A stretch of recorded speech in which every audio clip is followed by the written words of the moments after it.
मूंगा और चंदा दोनों जंगल से थोड़ी दूर एक झोपड़ी में रहते थे।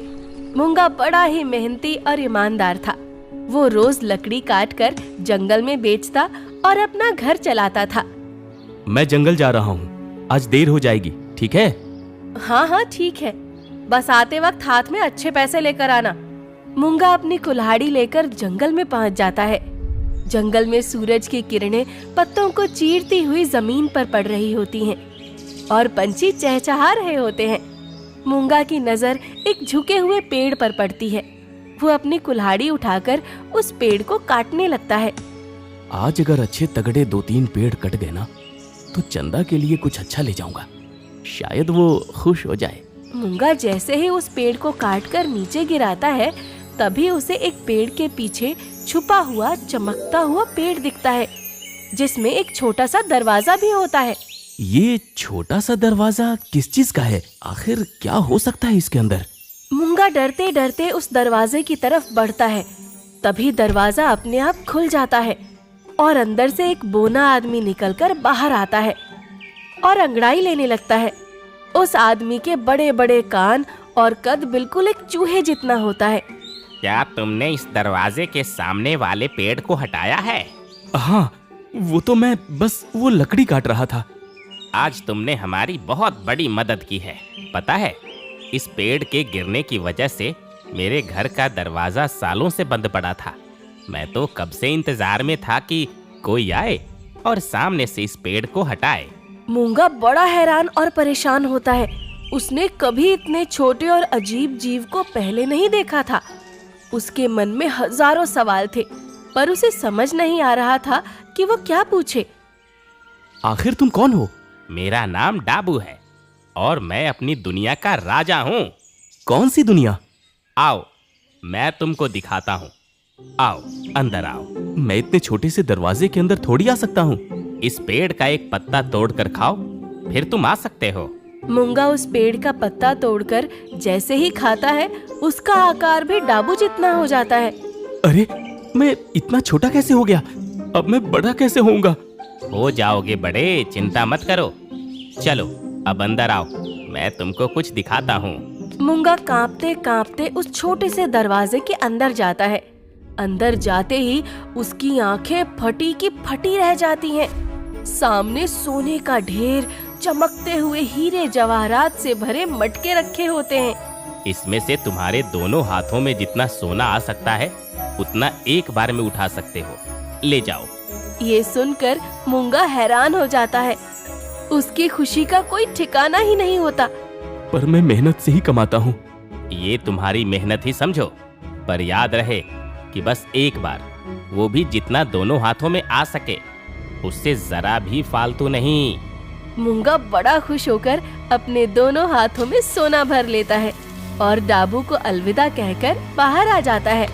बाहर आते ही मूंगा का आकार पहले जितना बड़ा हो जाता है और उसके हाथ में रखा सोना एक चुटकी जितना लगता है। अब ये सोना ले जाकर मैं बाजार में बेच दूंगा और सारे पैसे ले जाकर चंदा को दे दूंगा। वो कितनी खुश हो जाएगी। मूंगा जब ढेर सारे पैसे चंदा के हाथ में रखता है तो चंदा की आंखें चौड़ी हो जाती हैं। इतने सारे पैसे कहाँ से ले आए? कहीं बाजार में पड़े हुए मिल गए थे क्या? अरे नहीं चंदा, ऐसा कुछ भी नहीं है। वो तो बात ऐसी है।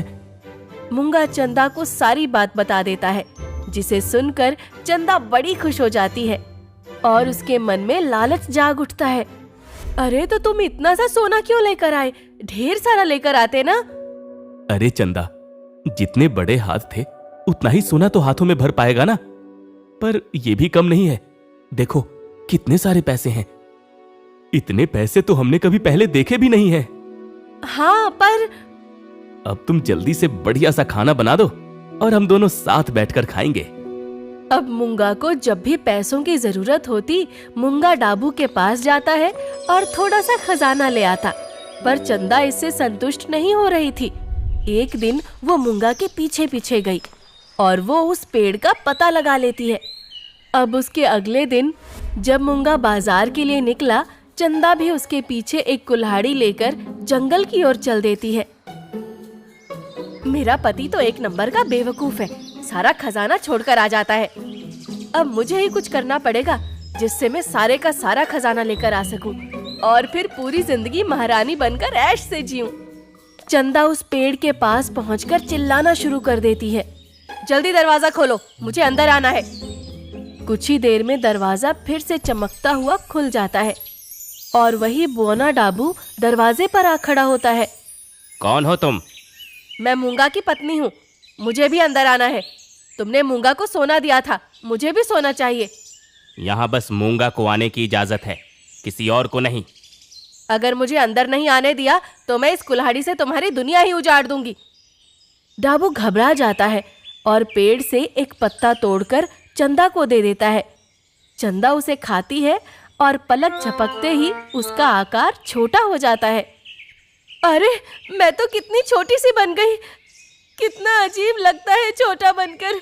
चलो कोई नहीं, अब मुझे जल्दी अंदर ले चलो। डाबू उसे अंदर ले जाता है। जैसे ही चंदा खजाने के कमरे में पहुंचती है, उसकी आंखें चमक उठती हैं। वो एक बड़ा सा थैला निकालती है और उसमें जितना हो सके उतना सोना, हीरे और मोती ठूस ठूस कर भरने लगती है। नहीं, तुम ऐसा नहीं कर सकती। तुम एक बार में बस उतना ही ले जा सकती हो जितना तुम्हारे हाथ में आ सके। ये क्या बात हुई भला? मेरी मर्जी, मैं जितना मर्जी ले जाऊं। तुम मुझे मत रोको, समझे? ठीक है, जैसा तुम चाहो। मेरा काम था तुमको बताना। अब अगर तुम नहीं मानोगी तो उसकी सजा तुमको ही भुगतनी पड़ेगी। हाँ ठीक है, अब मुझे अपना ये थैला भरने दो। चंदा बिना सुने बस अपना थैला सोने और हीरे जवाहरात से भरती है और दरवाजे के बाहर आ जाती है। बाहर आने के बाद चंदा की खुशी का कोई ठिकाना ही नहीं होता। आखिरकार मैं थैला भरकर सोना चांदी ले ही आई। वो बौना मेरा कुछ भी बिगाड़ नहीं पाया, बस ऐसे ही मुझे डरा रहा था। चंदा बड़ी खुश हो रही होती है, पर तभी उसका ध्यान उसके आकार पर जाता है, जो अभी भी छोटा ही होता है। चंदा बड़ी परेशान हो जाती है। अरे, मेरा आकार छोटा क्यों हो रहा है? मूंगा ने तो बताया था कि बाहर आते ही उसका आकार बड़ा हो गया था। चंदा वापस से दरवाजा खटखटाती है। अंदर से डाबू दरवाजा खोलता है। अब क्या चाहिए तुमको? मैं वो ये पूछने आई थी कि मेरा आकार बढ़ क्यों नहीं रहा, अभी भी छोटा ही है। इस बात पर डाबू जोर जोर से पेट पकड़कर हंसने लगता है। चंदा उसे ऐसा हंसते देख हैरान हो जाती है। अरे जल्दी बताओ ना, ये कैसे हो सकता है? ये ऐसे हंस क्यों रहे हो? क्योंकि अब तुम हमेशा के लिए छोटी हो चुकी हो। ये तुम क्या बकवास कर रहे हो? जल्दी बताओ, मैं बड़ी कैसे होंगी? मैंने तुम्हें कितनी बार बोला था कि एक बार में बस उतना ही खजाना लेना जितना दोनों हाथ में आ सके। तुमने नियम तोड़ दिया और नियम तोड़ने की यही सजा है। नहीं, ऐसा नहीं हो सकता। मुझे वापस पहले जैसा होना है। मुझे पहले जैसा कर दो। अब कुछ नहीं हो सकता। इतना कहकर डाबू दरवाजा बंद कर लेता है और दोबारा नहीं खोलता। चंदा दरवाजा पीटती रहती है, पर अंदर से कोई दरवाजा नहीं खोलता। मैं मूंगा से जाकर ये बात बताती हूँ, अब वही कुछ कर सकता है।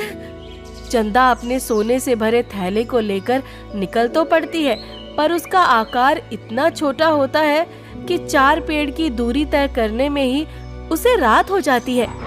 बेचारी चंदा चलती ही रहती है और अपने आकार की वजह से उसे रास्ता ही नहीं समझ आता और वो जंगल में भटक जाती है। ये मैंने क्या कर दिया? आज मेरे इस लालच की वजह से सब बर्बाद हो गया।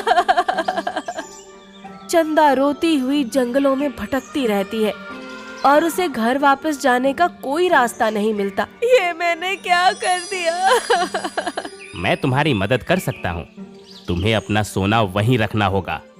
चंदा डाबू से माफी मांगती है और सोना वहीं रख देती है।